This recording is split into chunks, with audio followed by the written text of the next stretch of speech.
Kali ini saya akan mewawancara kepala sekolah yang dalam hal ini akan diwakilkan oleh wakil kepala sekolah yaitu Bapak Marwan Arjuli SPD. Selamat pagi Pak. Selamat pagi. Gimana kabarnya Pak? Alhamdulillah baik. Alhamdulillah. Apa yang bisa saya bantu? Begini Pak, ada beberapa hal yang saya ingin tanyakan, kepingin tahu dari pendapat Bapak. Semoga Bapak berkenan menjawab apa yang saya tanyakan. Nah, tidak banyak sih Pak, kita berbincang-bincang sejenak, menambah pengetahuan kita bersama. Oke. Nah, dalam hal ini tentang pengambilan keputusan berbasis nilai kebajikan Pak. Ya. Selama ini kan di sekolah kita, di sekolah ini, di SMA Negeri 1 Pototano, Sumbawa Barat ini, bagaimana Bapak mengidentifikasi kasus-kasus yang merupakan dilema etika atau bujukan moral di sekolah kita ini Pak? Bisa dijelaskan? Untuk mengidentifikasi kasus-kasus apakah itu masuk dalam dilema etika atau tidak, ada beberapa parameter, antara lain misalnya yang harus masuk pertimbangan apakah masalah itu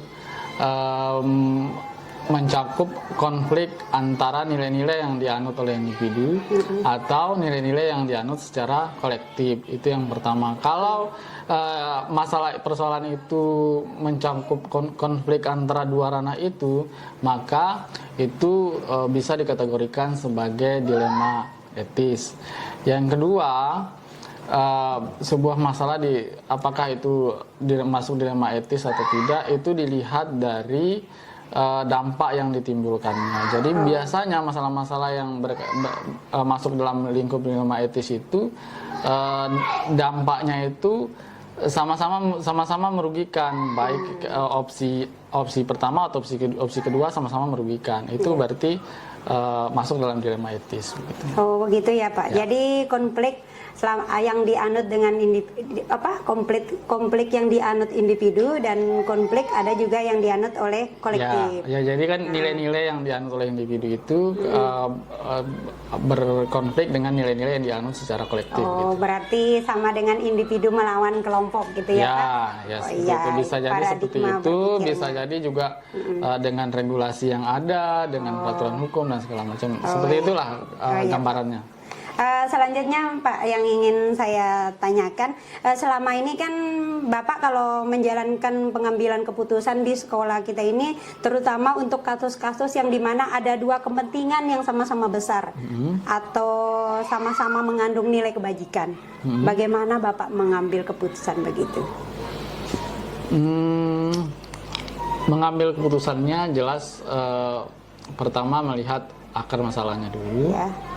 Yang kedua, kalau itu sama-sama menimbulkan risiko, maka yang akan kita pilih tentu yang risikonya yang paling minim. Karena ada kalanya kalau berkaitan dengan dilema etis itu, ada kalanya kita mengalami persoalan yang opsi A maupun opsi B seperti saya sampaikan tadi itu sama-sama tidak baik, sehingga yang perlu biasanya kalau kami di pihak manajemen itu yang paling minim risikonya. Oh iya Pak, berarti pengambilan keputusan itu biarpun ada dua kepentingan yang sama-sama benar, berarti diambil yang paling minim risikonya. Yang paling minim risikonya, kemudian dampaknya skalanya paling kecil gitu. Kalau sama-sama benar sih tidak masalah, tidak ada konflik di situ. Yang masalah itu kalau apapun pilihan kita itu kita berada di posisi yang tidak tepat gitu. Oh iya. Selanjutnya Pak, yang mau saya tanyakan itu bagaimana langkah-langkah atau prosedur seperti yang biasa Bapak lakukan selama ini? Prosedur langkah pengambilan keputusan yang seperti Bapak selama ini? Langkah-langkah penyelesaiannya kalau itu berkaitan dengan dilema etis itu paling tidak ada 9 langkah gitu ya. Yang pertama menganalisa nilai-nilai yang saling bertentangan di situ. Yang kedua melihat pihak-pihak yang terlibat. Yang ketiga mencoba mengumpulkan, mengidentifikasi fakta-fakta yang relevan dengan masalah tersebut. Yang keempat, tahapan yang keempat itu biasanya melalui pengujian. Baik kita mengujinya dengan regulasi, dengan hukum, kemudian dengan uji publik. Dan seperti itulah, jadi kita melakukan di perasaan gitu seperti itu.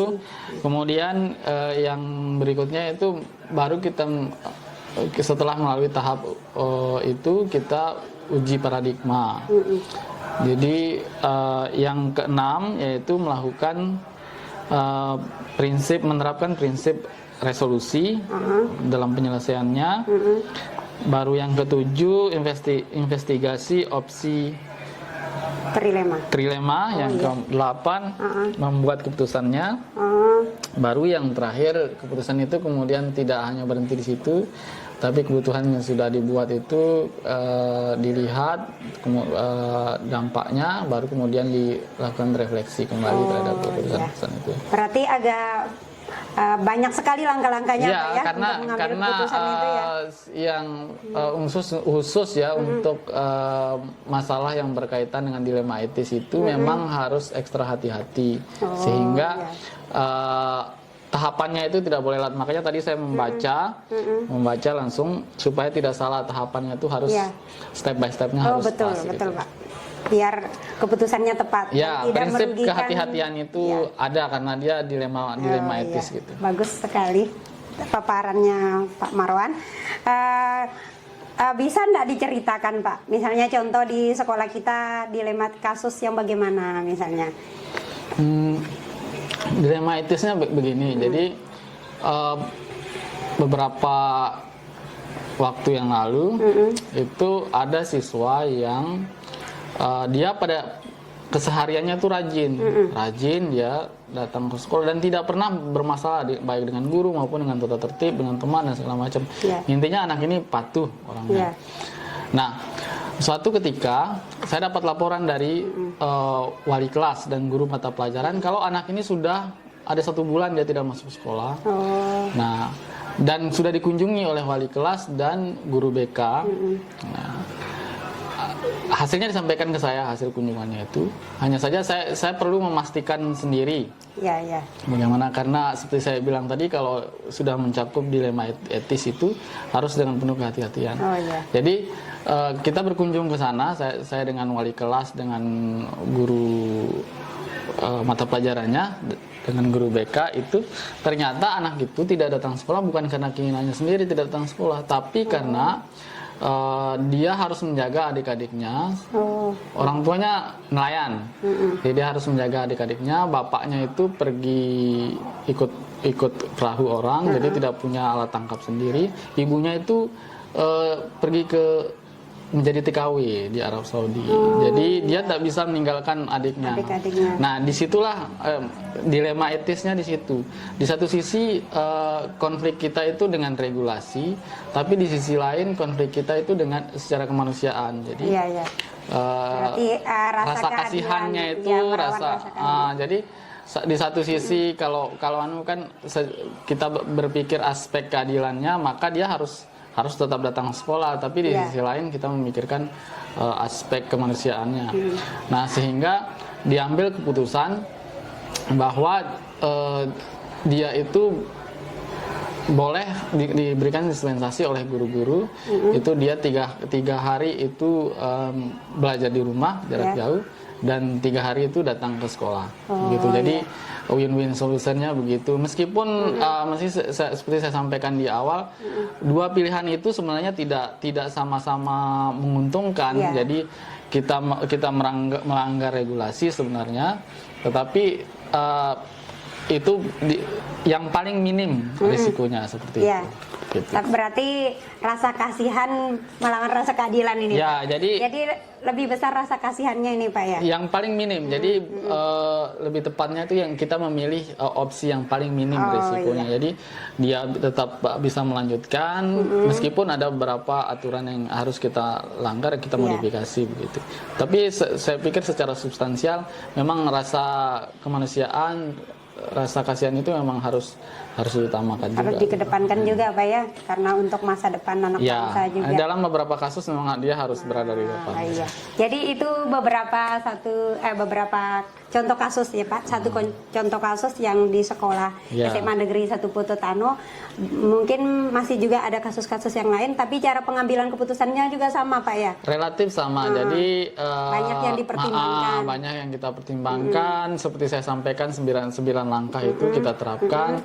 Jadi meskipun kebijakan sudah kita ambil, tetap kita lakukan refleksi sesuai dengan kondisinya di lapangan. Yeah. Uji publik juga kita lakukan. Kalau ada pertentangan dari masyarakat, itu juga kita lakukan refleksi kembali. Jadi aspek kehati-hatiannya seperti itu. Iya. Yang penting tidak merugikan siswa. Ya. Keputusannya itu intinya berpihak pada murid, gitu ya Pak? Ya, win-win solution Oh, lah, win-win win-win solution. solution. Saya lebih suka menggunakan istilah itu. Oh ya, istilah yang bagus sekali, win-win solution. Gini Pak, selanjutnya dalam pengambilan keputusan itu selama ini apa yang ada tantangan Bapak dalam pengambilan keputusan dalam kasus-kasus yang Bapak hadapi itu? Khusus Tantangannya berkaitan apa? dengan kasus-kasus yang berkaitan dengan dilema etis itu tantangannya itu sebenarnya lebih ke arah psikologis ya. Jadi ke arah psikologis. Jadi baik itu kita dari sudut pandang pengambil kebijakan maupun dari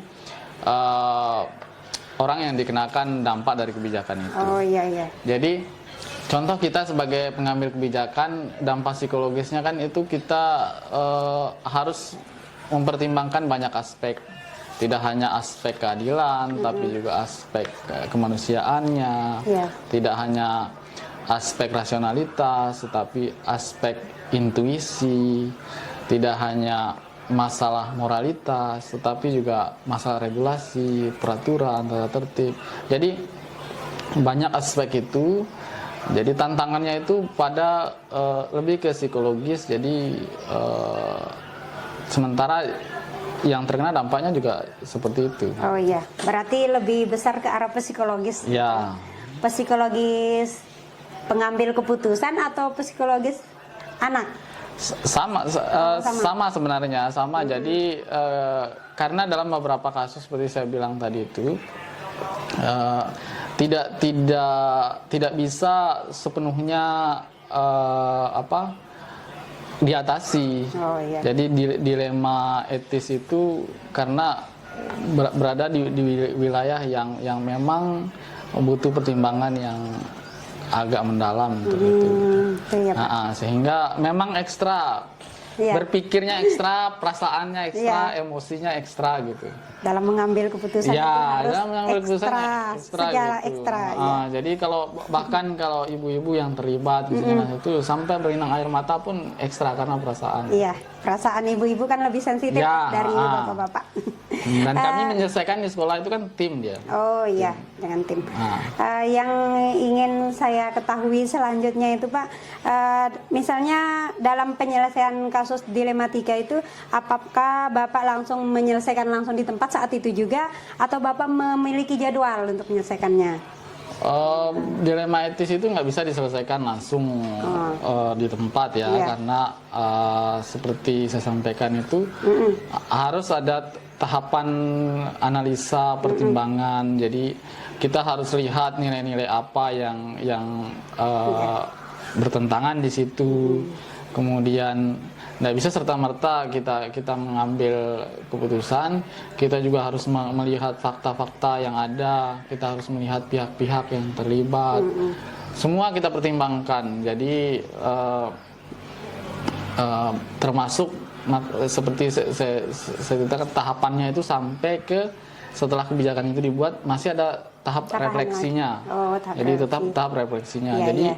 memang tidak sama dia dengan kenakalan biasa. Misalnya kalau anak melakukan terlambat datang sekolah misalnya tidak sama, jadi bisa langsung diselesaikan Iya. di situ. Kalau anak terlambat bisa langsung kita Bisa langsung selesaikan. diselesaikan di situ. Tinggal kita tanya kenapa terlambat, alasannya, kita kasih treatment, kita kasih bimbingan, bisa selesai Iya, di situ. iya.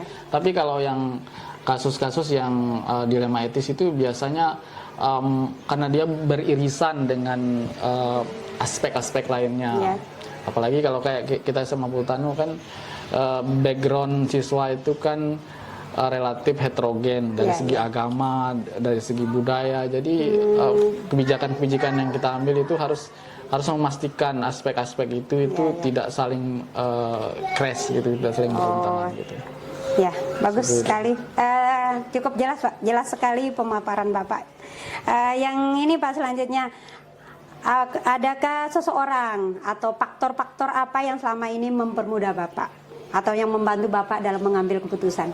Apakah Bapak sendiri atau siapa yang membantu faktor-faktor? Tim ya, jadi faktor yang mempermudah itu memang karena kami di sekolah itu tidak bekerja sendiri, jadi ada sistem yang kita bangun, ada jaringan informasi yang kita kumpulkan.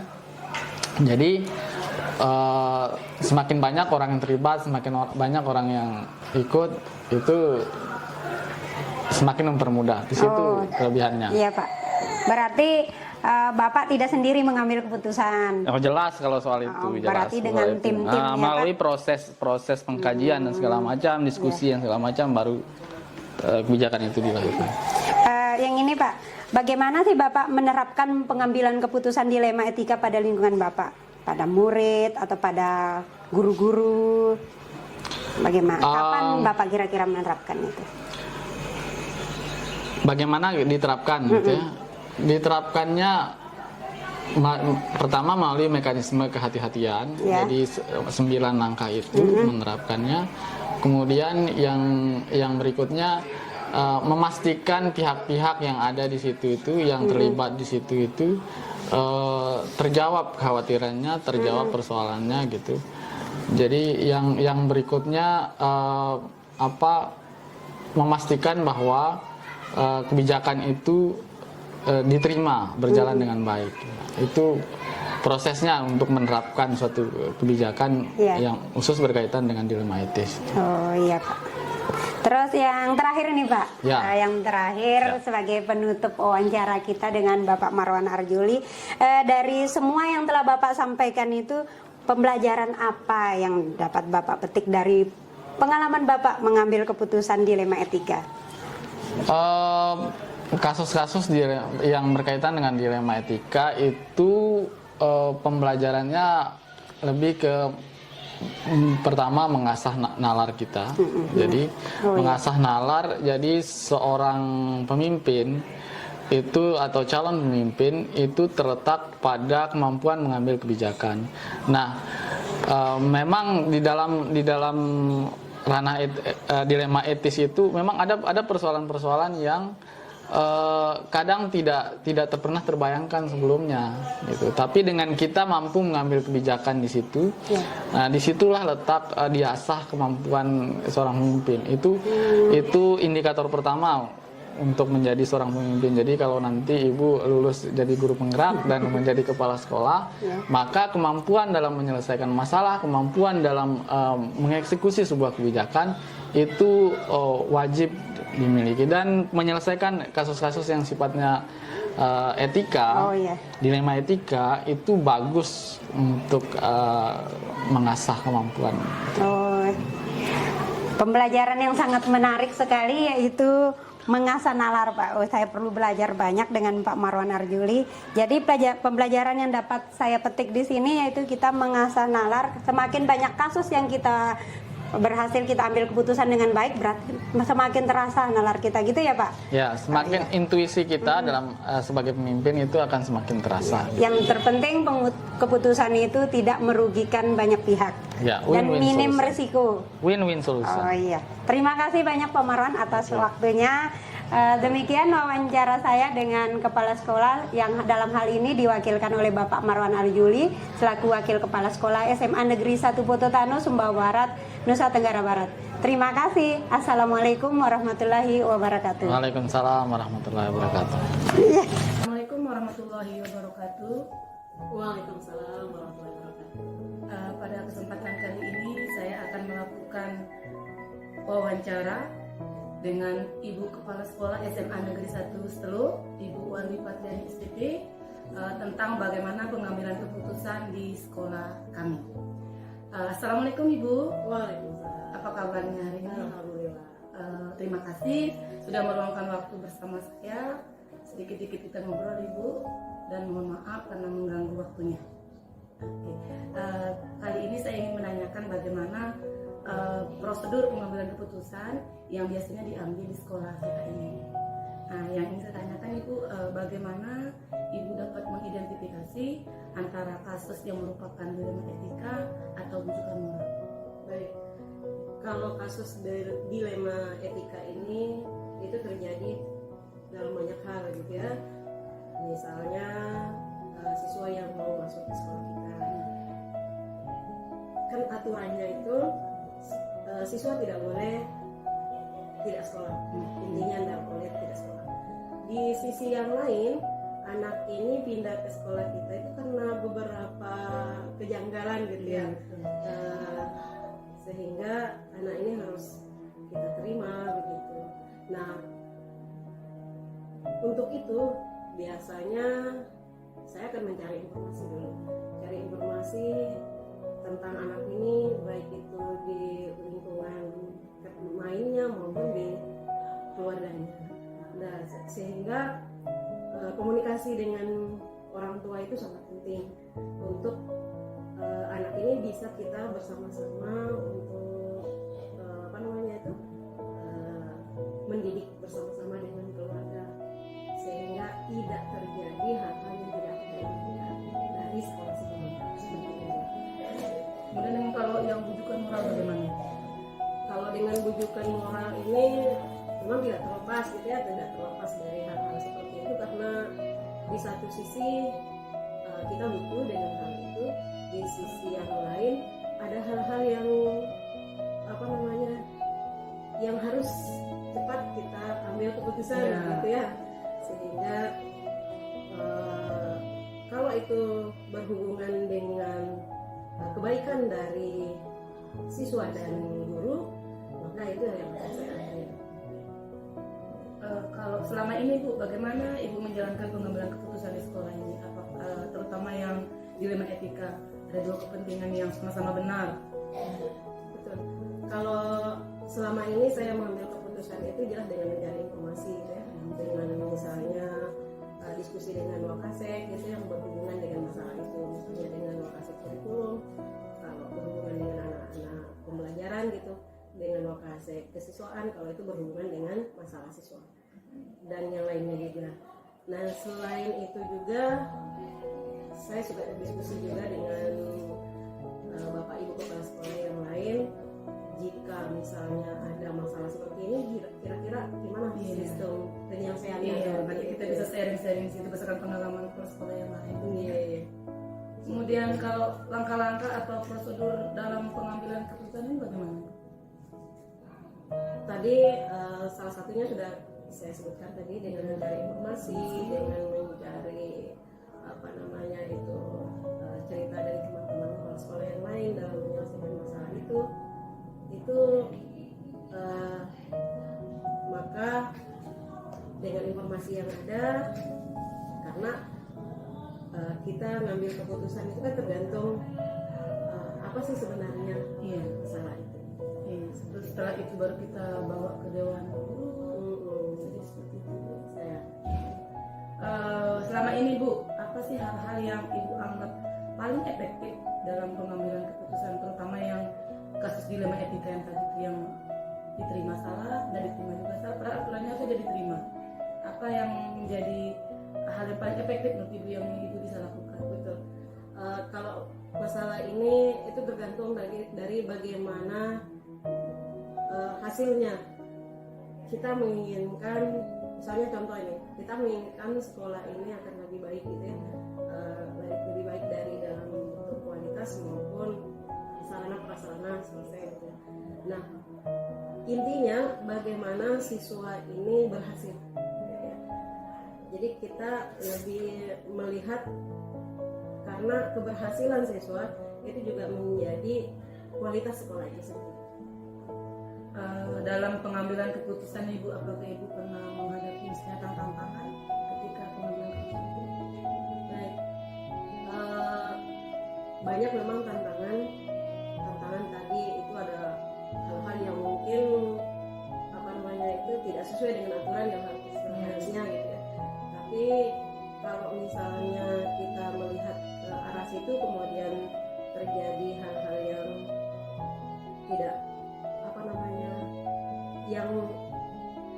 anak ini bisa sukses, maka langkah yang bisa diambil itu bagaimana anak itu sukses saja. Kembali diarahkan saja Ibu ya. Terus bagaimana Ibu di dalam pengambilan keputusan itu, apakah ada tata kelola atau jadwal tertentu dalam penyelesaian kasus terutama di ranah etika? Apakah Ibu langsung menyelesaikannya di tempat atau Ibu punya jadwal dalam penyelesaiannya? Bentuk atau prosedur seperti apa yang Ibu jalankan? Artinya ketika ada masalah kemudian ingin Ibu putuskan, apakah langsung saat itu atau Ibu punya langkah-langkah prosedur sebelum keputusan itu diambil? Baik. Keputusan diambil itu jelas, pertama kita harus tahu informasi dulu dengan jelas. Dengan informasi itu maka dengan informasi kemudian pengalaman-pengalaman dari teman-teman sebelumnya yang berhubungan dengan masalah itu baru bisa kita ambil keputusan. Karena kenapa? Tanpa informasi yang jelas mungkin ya dengan semua kondisi itu bisa mengakibatkan fatal misalnya dalam mengambil keputusan. Berarti tidak langsung, tidak langsung punya jalur, punya langkah-langkahnya Bu ya untuk pengambilannya. Oke, adakah seseorang atau faktor yang selama ini yang dapat mempermudah atau membantu Ibu ketika dalam pengambilan keputusan dalam kasus etika? Apakah ada orang tempat Ibu sharing dulu atau ada faktor-faktor yang bisa mempermudah sehingga pengambilan keputusan itu baik untuk orang banyak? Baik, pengambilan keputusan memang tidak bisa serta-merta begitu saja gitu ya. Perlu informasi tadi, perlu diskusi dengan pihak yang terkait.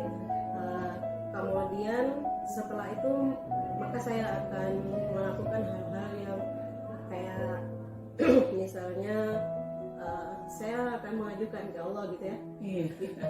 Ini yang mana yang benar ini? Istighfar. Kalau misalnya ini yang benar maka itu yang saya ambil dengan cara mungkin Allah akan menenangkan gitu ya, menenangkan dengan pilihan yang tadi. Berarti ada sandaran kita atau tempat berbagi sebelum kita mengambil sebuah keputusan.